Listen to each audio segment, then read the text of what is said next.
a lot of innovation won't happen very quickly, right? Mhm.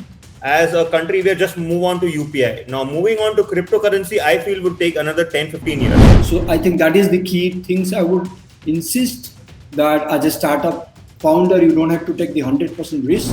Where do you specifically see the use case for Wadley Maps? I think it's a continuous exercise.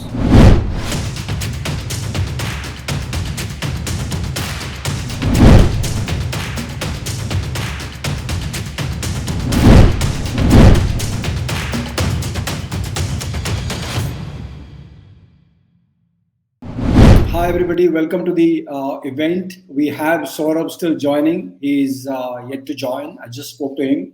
And we will still have a lot of attendees coming in a couple of minutes. So let's hang out in the sense of online hangout. Had it been offline, we would have had party. Let's hang out and let's wait for Saurabh to come in. It's a very interesting session. And I have participated in one of the talk Saurabh gave to foundership cohorts of founders, and it's an amazing things to learn. And that was the reason it motivated me to come back and host again, and make the concept of system thinking and Wadley mapping, especially, and an interesting thing for a lot of us to use in the startup context, whether we are starting up, whether we are in early stage or even growth stage.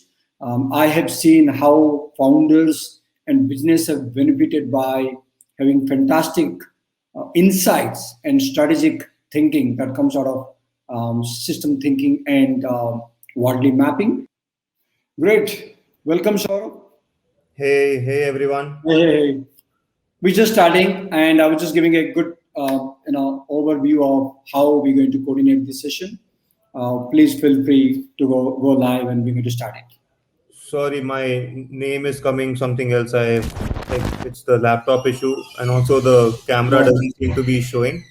Oh Uh, no. should I try and rejoin or something like that? Sorry. Are you going to be able Guys. to present your screen at the least because you're going to walk Yes, through the.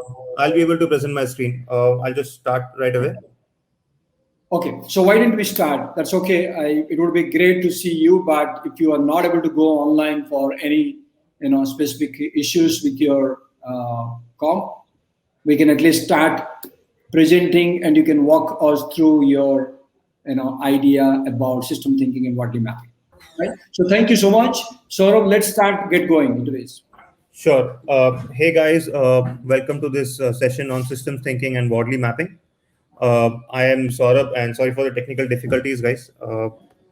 So let's start with a very small postulate and a thought that in a galaxy far, far away, there were six scientists blindfolded, right? And they were asked to postulate what they were sensing. So let me just give you an example. You see six scientists over here. Some of them are covered for the purpose of giving you all a surprise. But the six scientists over here are trying to deduce what they are seeing over here, right? One is sensing a spear, another is sensing a fan, another is sensing a wall, some trees, a rope, or a snake, right? Similar to any founder or any operator, seeing entering a market and seeing and sharing with the team what they are seeing.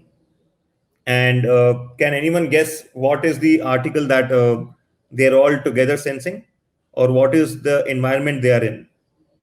So what they were sensing, to everyone's surprise, was an elephant, right?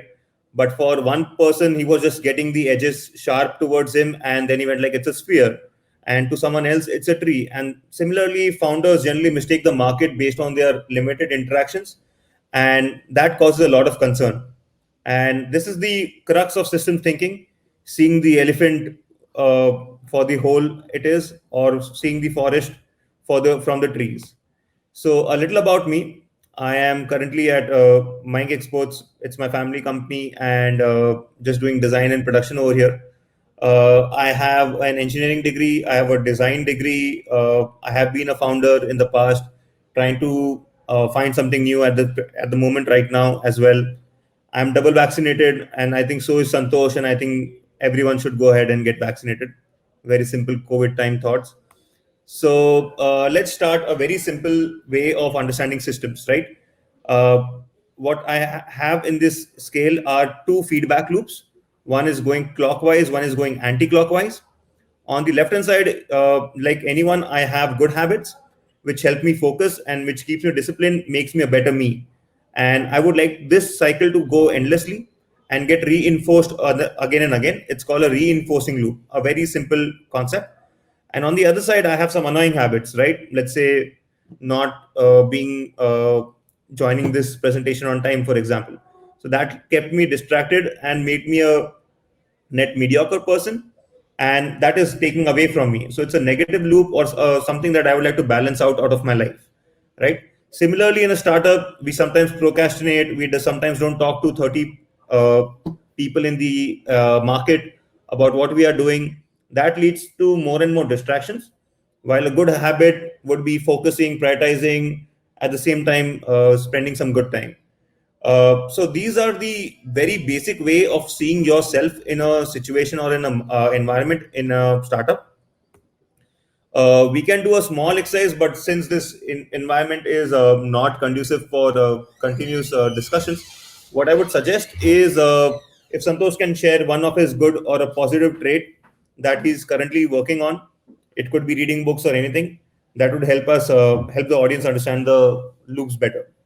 Santosh? Yeah, no, I think one of the habits that I'm definitely doing is going out morning, 20 minutes walk and evening 20 minutes walk without missing it out. Got it. So 20 minutes walks, a good habit, keeps him physically healthy, gets him to focus better, makes him a disciplined person, and we would all encourage increase exercises, right? So this is what loops happen to be in a system. Uh, Similar to this idea, that was just a teaser. What we are trying to do out of this seminar is give you a feeling, right? A feeling and a confidence of anticipating events, understanding the plots that you're witnessing in the market, and the multiple flags that you can plant. Given that, for example, government goes to another round of demonetization or any other event, what will that event lead to, and how will that impact your startup or your idea or your forte, right? At the same time, multiple industries are going through different turns and events. Textile industry is going through something, iron ore is going to something, the SaaS industry is going through a upsurge wherein they're IPOing. How is that going to affect your business? And making sense of this wild crazy world with 10,000 information hitting at you at the same time, right? And at the same time, we are trying to develop a mental model for you, which will help you navigate this journey of startup in the short and long term better, right? So that was a basic introduction. We'll get to some advanced concepts now, and then to the basic concepts, right? So starting off with systems thinking, it's a big idea. So let's take a deep breath in right now and buckle ourselves up. So basics, very basic brass tacks of systems thinking is all systems are perfect and all systems are leading towards entropy. For those who are unaware of this scientific concept of entropy, it basically means randomness. All systems will have more and more randomness hitting towards them. And at no point can we say that the system is not working. The system only works the way it is programmed to work. So if, let's say, my startup is not doing well right now, it is because I am not making it work better. Similarly, getting to the scientific and the academic part of systems thinking, it is earlier called cybernetics, came out of communication and control between animal and machine, very academic thought. We are right now discussing closed systems. We will add the observer perspective possibly in the next sessions or sometime like that, and how a industry or a market can go through evolution or co-evolution, right? So a system thinking is very close concept right now because we have limited resources and we would like to focus on our startups. So we'll look at it as a closed system, right? So systems has multiple models. There are like any systems thinking or any way of approaching a new idea. There is a mapping to it, or then there is a visualization to it, right? So we can visualize a system through adoption curves, like number of MAUs that is increasing. More MAUs, better the outcome. So therefore, the startup is doing better. So curves could be one, hierarchies could be another, causal diagrams that we just discussed at the start, like positive and balancing loops, could be another. Connected circles is an older concept, but we'll get to that. Iceberg model is what basically it is.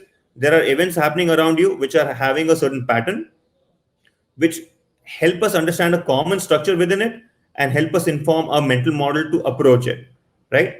So these are the ways of systems mapping. We'll go through a causal loop diagram generally right now because that is the one that we can explain better. So a systems has parameters, like in the first one that we had discussed.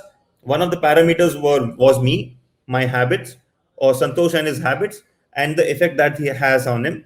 There was a net feedback happening over there. There was a structure that every morning, that is the rule over there, that he used to get up and do exercise, and largely was an intent. Why was Santosh doing it, or why am I doing my good or bad habits? So for any systems mapping that you should do, you should have these four things clearly set. Let's take the example of structures. So this is an iron rod, right? And Santosh, can you add one more adjective to this? Iron rod is sturdy, it's weighted, it takes shape. Can you add one more adjective over here about the It an could iron? be, you already have said weighted, that could have been heavier, heavy. You could say sharp. Sharp, right? So this is what we all think about looking at an iron rod. But Santosh, would you ever put elasticity as a key indicator of an iron rod? Not money, not in All general. right, and that is what it is all about. I looking at an iron rod, I do not see elasticity as a major characteristic of it. Yeah. But if I change the structure, Mhm. right? If I turn an elastic, if I turn a rod into a spring, the same thing just going through a certain process, right? Suddenly it has become elastic, and suddenly it has become flexible, right? So Yeah. it's all about the structures that we put our elements in.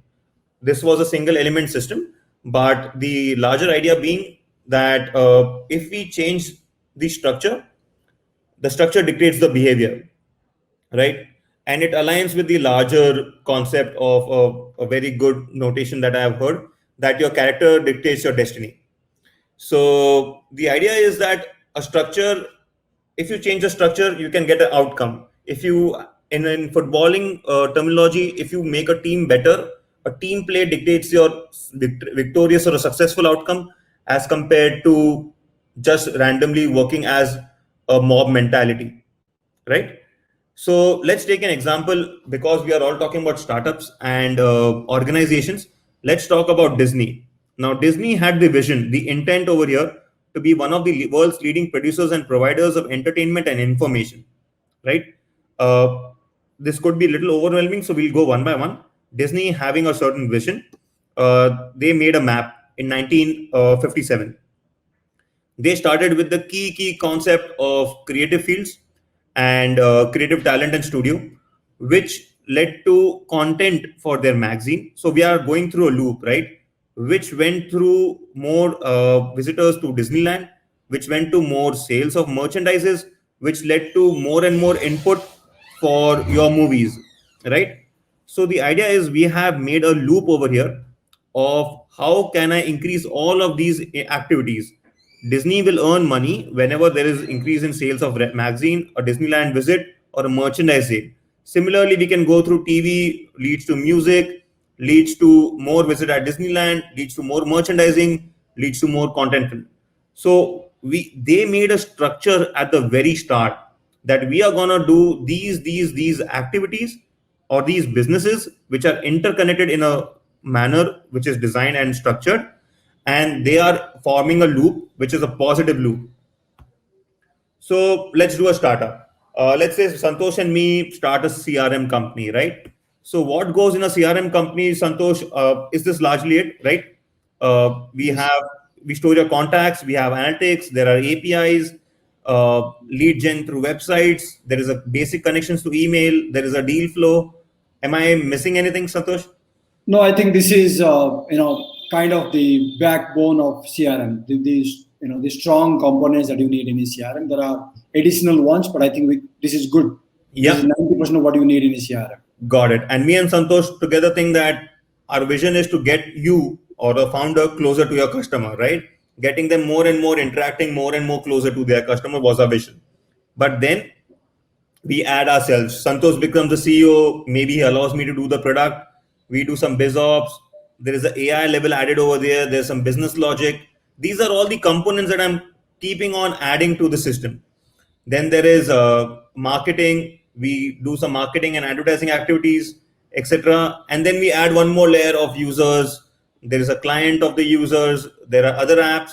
There is a CFO who will be interacting with the system. And this just keeps on adding. So just making a mental map or a mind map over here is not the appropriate way of doing systems thinking, because eventually what will happen is someone will come and say like, okay, this part of your business is all about opportunity, this part is about trust because you're giving someone your key business contacts, you're adding certainty by adding deal flow, and you're adding some habit over here. So these are the emergent behaviors of the system, which a system earlier over here, there is no concept of trust over here, there's no concept of certainty. But by putting together a system, right, we start having intangible outcomes over here. I'll take another example, which is, let's take a human body system, right? So human body system, I may define you as a digestive system, neural system, endocrine system, hormonal system. But at the same time, what you really are your thoughts, emotions, and feelings. On a map, it's very difficult to put thoughts, emotion, and feelings. But the whole idea is there are emergence happening in a system. Like in the iron rod and the spring case, elasticity was an emergent characteristic, and emergences define a system. So just talking ahead further on emergences, emergence is what differentiates an individual from a mob. Together in a mob generally acts in a different manner, while an individual has a certain principle and things. Discussed again earlier, all systems must die. And the idea is to make your systems more and more anti-fragile. All systems have causation loops and relationship between their elements. There is a resilience over here that, for example, in COVID times, while everything was under lockdown, the amount of bread, the amount of milk, the amount of food coming to your house, net remained the same. Yes, there was some fluctuation and hiccups, but food lines is a concept of a resilient system. From the farm to the table, it's a very resilient system. Systems go through relearning, and systems are continuously evolving themselves, which we will see in this CRM example further. So now moving on to the second part of the topic, which is Wardley mapping. Oh, sorry, there is a summary. So sorry. So there are events that are happening to which we react. But if we start seeing the patterns, we can anticipate it. If we start seeing the underlying structures, we can design ourselves better. And if we have better mental models, then we can transform our approach and changing how we react to respond in a system. So basically, one-liner understanding of system thinking is it a discipline for seeing the whole, seeing the elephant for the whole it is, right? It is a framework for seeing interrelationships rather than seeing things. And also for seeing patterns of change rather than seeing a static snapshot. Now, the idea is in the earlier maps that we have seen, we were just seeing Disney as a company in a static snapshot, right? Now we will go towards Wardley mapping, which will start talking about how can we make it a dynamic system, right? So this is Wardley mapping started by Simon Wardley. He's into open source. He's a big speaker. And what Wardley mapping does and what are the key elements of Wardley mapping is to enhance your communication, to provide you risk and opportunities to take, to reduce your cost and foster collaboration within your organization, right? So the basics of Wardley mapping are user needs, components or things, and then there are evolution. I'll just take the CRM example further and expand upon it. Santosh, you remember our CRM, right? Yes. Sorry, I'm going a little bit fast, but then I think the next slide will clear everything. So Santosh, Sure. you remember that we spoke about starting a CRM, right? Yeah. Now I've just rearranged the whole map with two vertices, two axes over here. One is what is the visibility to the user, right? If there is a user, will he be able to see your CRM? Yes, right? Yes, absolutely. Yes. And will he be able to see your hosting provider? No, not because it's Seems far, far away from him. seems unlikely, right? Yeah. Yeah. So we have organized this on the y-axis as in terms of visibility to the user, and on the x-axis from left to right in terms of how novel the product is or how novel each things are. Something like, let's say, automation. Santosh and me have developed it completely independently, and we believe that we have good insights on automation. But something like email, we are not going to reinvent the wheel, right?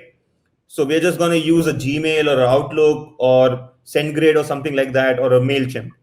And in terms of power, I don't think we're going to capture our own power. We're going to plug it into a system, get a local this thing. And at the same time, the hosting power is way beyond us. We're just Yeah. going to select a hosting provider. It is going to be generally AWS or Heroku or whichever foundership credits we have. And we're just going to get a hosting done. So the idea is to, in Wardley mapping, is to arrange your system, arrange your components Yeah. from the user's point of view. So getting to the user needs first, and being having a laser focus on that, and getting your components aligned, and understanding where all your components are in terms of evolution. If we let's say me and Santosh decide that, okay, if I get an email ID, we should be able to get their Facebook, LinkedIn, their user history, everything possible that is freely available on internet from ethical manner, in an ethical manner, then we will be able to better tell people who their customers are, right? And that could be our secret sauce. Now if we go out and build that, there are very few tools out there, and we would have to build that custom, right? But something like analytics or something like website integration, there are various tools available, and we do not have to reinvent the wheel over there. So what systems thinking will help you understand as a team is, where are your components and what you should be building, what you should be buying, and what you should be outsourcing, Yeah. right? So, So I would like to add one more, because this is Yeah. this is the crucial bit for all the attendees who are in this session. I want them to take away. To give a couple of more examples, when we have been coaching startups, and these days, right, at least in 2021, in the month like let's say August, September onwards, if you're building a platform where you need a video component, like the way we are right now presenting live, I've seen startups and trying to build that stack, right? Build the live stack, which is not required anymore, because you can go and get an API, Zoom API, 100 ms, video SDK. You have dozens of those, right? So if you look at the x-axis, it says that is a commodity. So the theme of Wardley mapping is, once you try to design a system and break the system into components, certain components could be commodity, because you don't need to build those. They are available. There is no point moving that to Genesis or custom. Right, as example, just now Saurabh was talking about, if you're talking about an ID where you're going to derive a lot more insights and make your system much more smarter and advanced, and kind of like gives me 20% service of time, yes, that you can do custom. But there are certain components, certain part of your application which might be already designed or done and dusted. There is no, as they say, there is no point reinventing that wheel, right? When they say, it means the commodity part. Right. So that's what I just wanted to touch on that point. Saurabh, please go ahead. Got it. So whenever you are going ahead and doing a Wardley mapping for your organization, and firstly, thank you, Santosh. Those insights on like when we started to do SoulSkill, my previous company, at one point we decided that we'll make a HLS player, to only realize after 2 weeks that the market is full of HLS players, and we would be foolish to make a HLS, that is a live streaming player. So coming back to the point, whenever you're thinking about a startup, what I suggest is make a basic mind map, then make a systems map of all the components and features that you have, and then align them around these two axes, right? Once you know that these two axes, they will help you understand the user needs. Now, what would happen inside your organization is, you will start discussing, is this product a custom, a rental, or a commodity? Generally, the confusion is between custom and a product, right? So what I'll do is I'll share one more idea over here.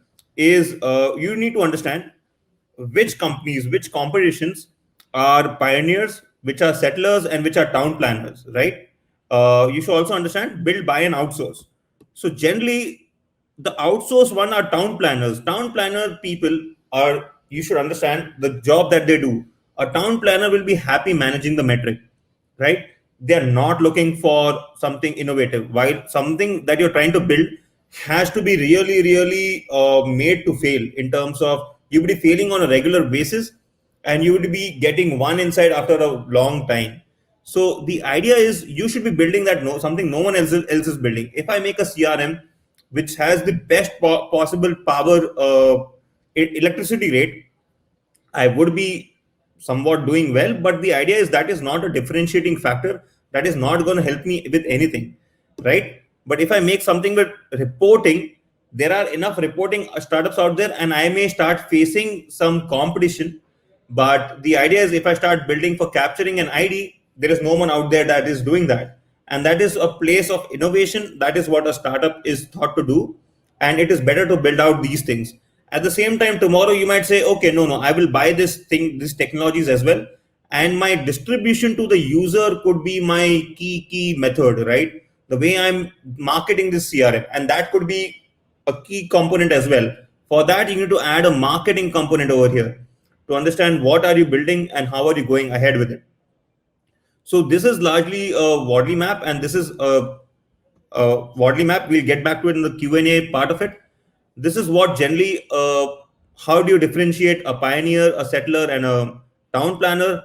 Town planner thinks in known, measured, stable manner, dull manner, in a low margin thought, like electricity, a very low margin business. But a pioneer thinks in unpredictable, uncertain, changing landscape in an exciting manner. So this is what the larger Wadley map looks like. I have some other slides of Wadley map which we can discuss in the Q&A as the questions come up. And I would like to make it slightly more interactive, and we can call up one users or one participant on board. Lastly, I would say Wadley mapping and system thinking takes a lot of your brain. You're context switching a lot. Like in this example, you have to think from analytics business side of view. You have to think from email point of view. You have to think from compute point of view. You have to understand how are contacts being presented over here. How am I saving that? And this context switching really takes a toll on your mind. So what my suggestion is, you should be really, really careful about what food you're having. Please, just like Santosh, exercise regularly. The idea is to keep your mind and emotions under check, because starting up is a very emotional journey as per me. And I think understanding this would be the key to it. I have further examples to show over here. Like this is an Amazon cycle, but we'll get to it and we'll open the floor, and then we can present again once example is required. I'll be sharing this deck with everyone later on, and I'm open to questions right now. Sorry to end it abruptly, but because lack of feedback, I would like to know, have we understood or transmitted thoughts? Sure. So great. I think, it's a good walk through, Saurabh. Thanks for that. Thanks for walking us through the Wadley mapping. Equally, these are sort of, less about knowing and more about applying it. I have seen, Wadley mapping in many startup contexts, whether it is a Freshworks, whether it is Whatfix, and many other companies have been using Wadley mapping as an internal management tool, not just management, even leadership tool, because it gives them a fresh insight about where are they, in the competition map, and what part of the components or what part of innovation that could evolve, from the system thinking and Wadley mapping design. So why don't we debate about, in the context of Wadley mapping? Now I see a lot of startups, back in Wadley, Simon Wadley, when he started, I started following up and was seeing a lot more startups adoption. In the last 18 months, I've seen at least 2 years, I would say, that startups have started applying it. But how do you, like, if the attendees would like to know, the audience would like to know, how do they go about it? Do you think that they should be applying it?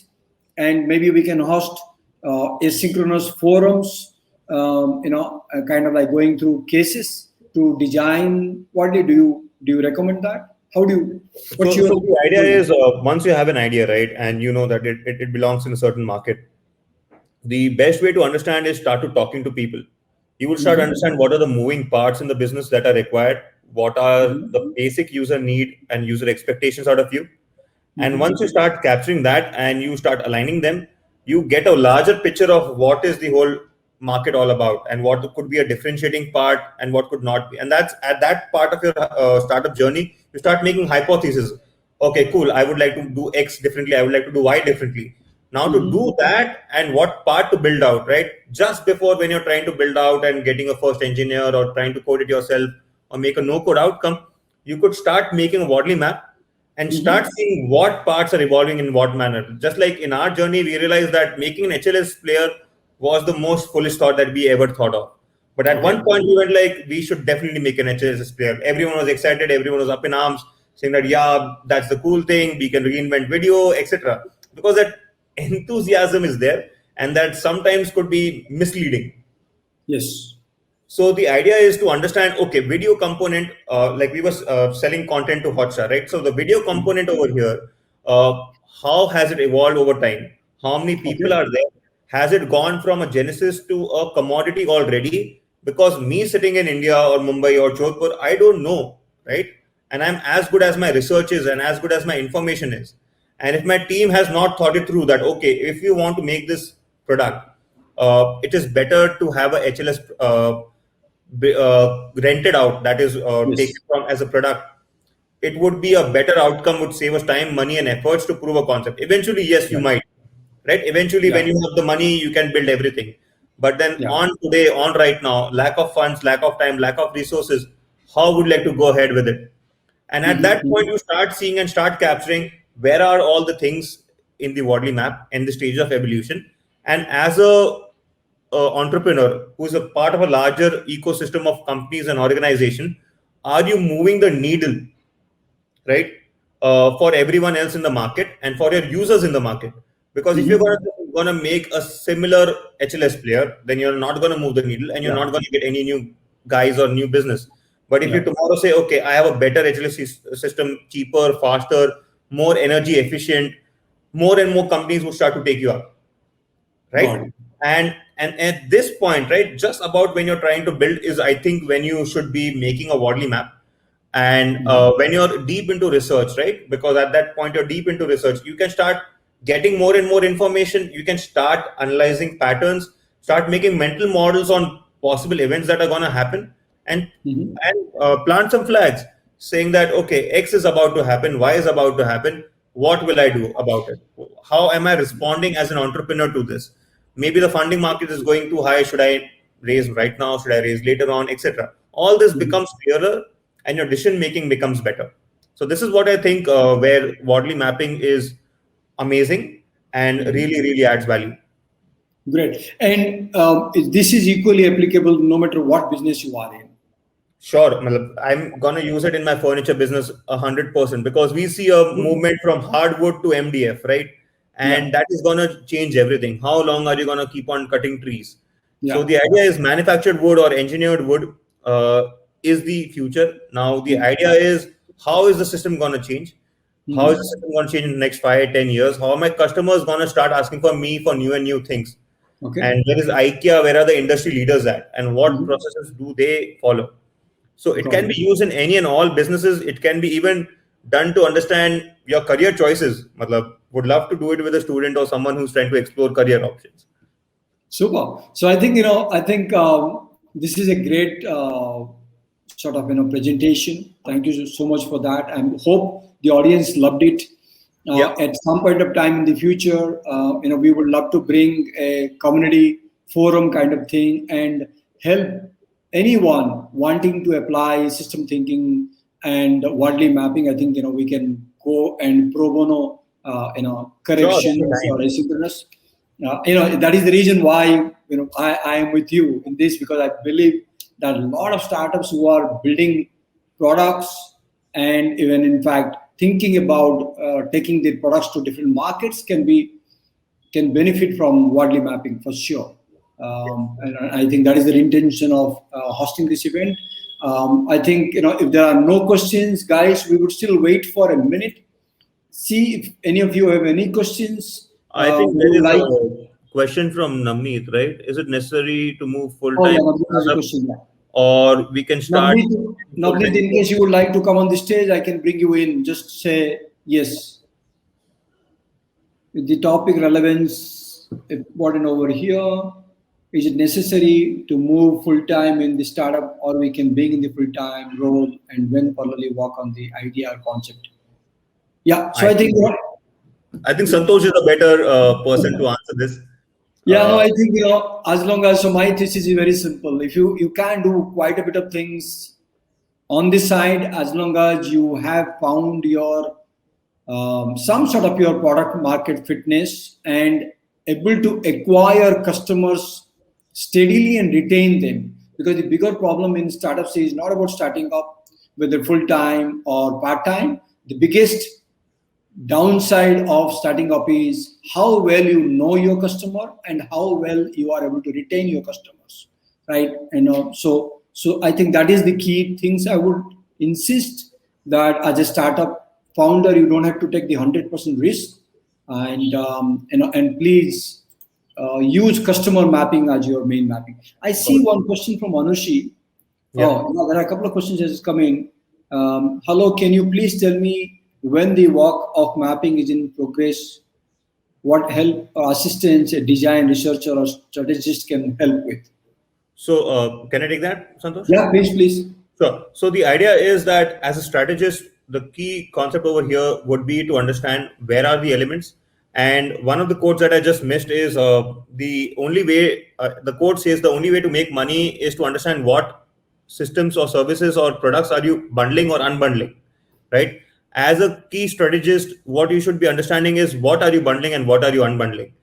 Some components can be further broken down into smaller elements and can be floated as a product in itself, just like how Amazon eventually turned their web services into a whole new thing in itself, right? So as a strategist, I think in the early days very few founders have a strategist role in their team, but a design researcher would get you the real requirement of the user needs independent of the product. See, the idea is if the user need, if you're asking, if you're being asked by a Snicker company or a chocolate company, what is the user need? The answer is not a chocolate bar, but fulfillment of hunger, right?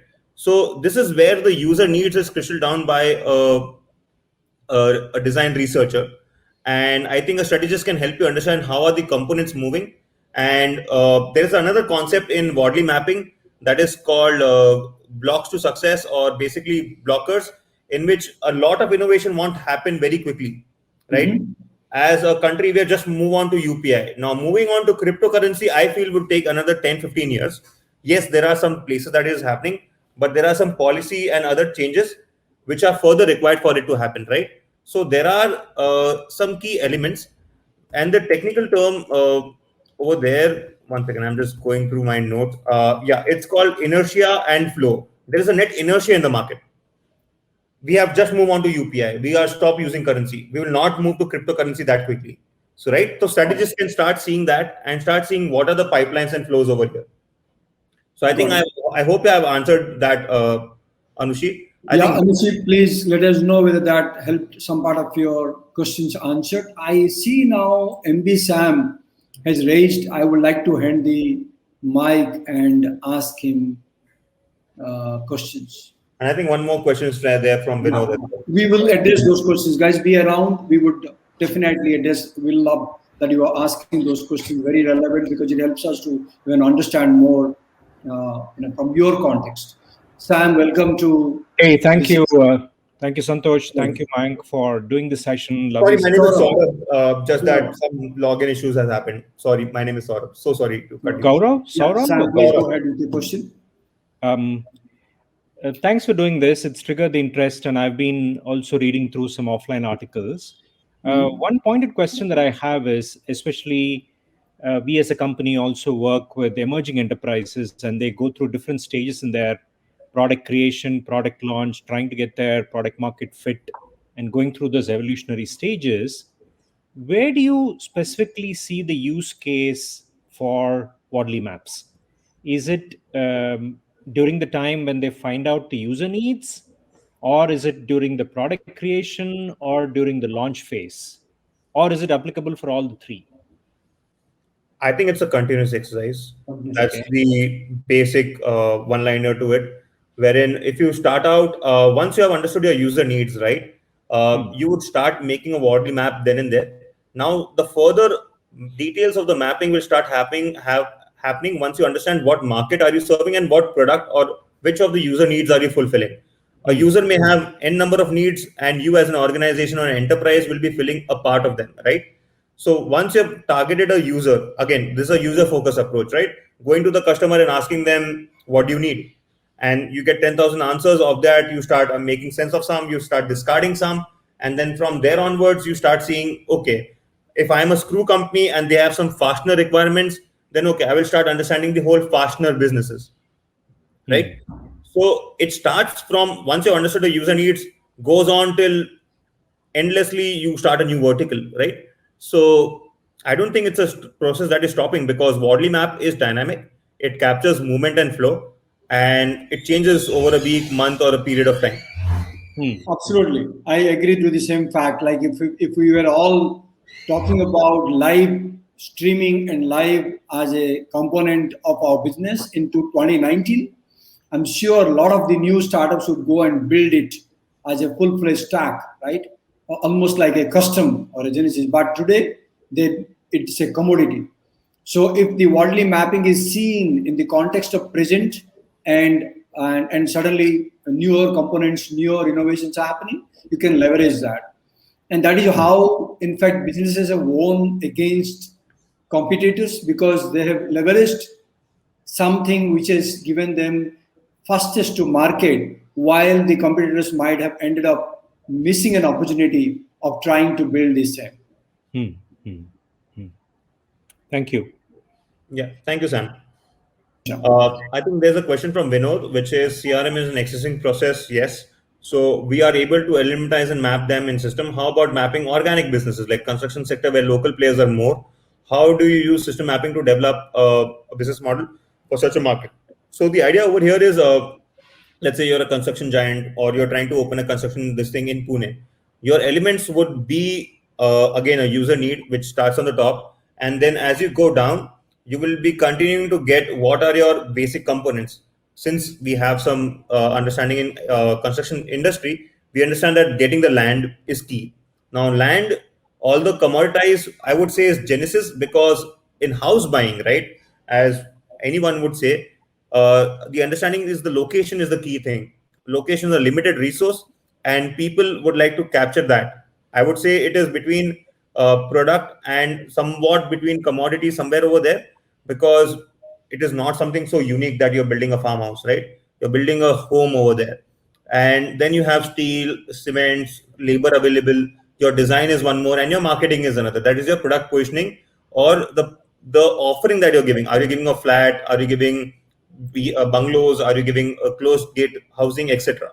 So now once you start mapping these and you get down to cement and land at the bottom of it, you will start seeing that, okay, this is the journey and what things are moving where, and which of your user need are you targeting as a customer, as a construction company.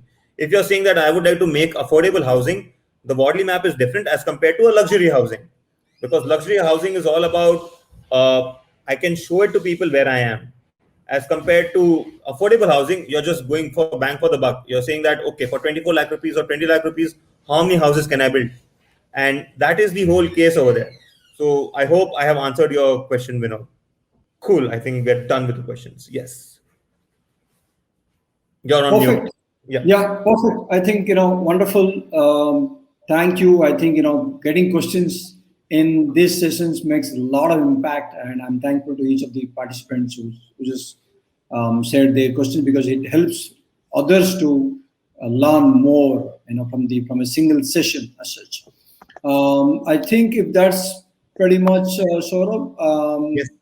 we should call the session. I think once again, everybody, thank you so much for joining in on a late evening on Saturday, and thank you once again. Please feel free to connect on the Foundership channels. We're still building components, but hosting all this with an intent that let the ecosystem be smart and build products and businesses impactful in the world. Right. So with that intent, thank you, Saurabh, for joining in, presenting. Thank you, everybody. Thank you so much, Santosh. Thank you for the hearts, guys. Really helps a lot in this days. And thank you for the claps and applauses. I would like to thank Foundership again and Santosh for hosting me. And every time we go ahead with this presentation, we have a call with Santosh, and I get to learn slightly more from him about businesses in general and at the same time Wardley mapping. So thank you so much, guys. Do keep in touch, and I'll get the emails from Santosh, and I'll share you all the deck and if anything comes in the future. Sure. Thank you so much. Thanks, Thank you so everybody. much.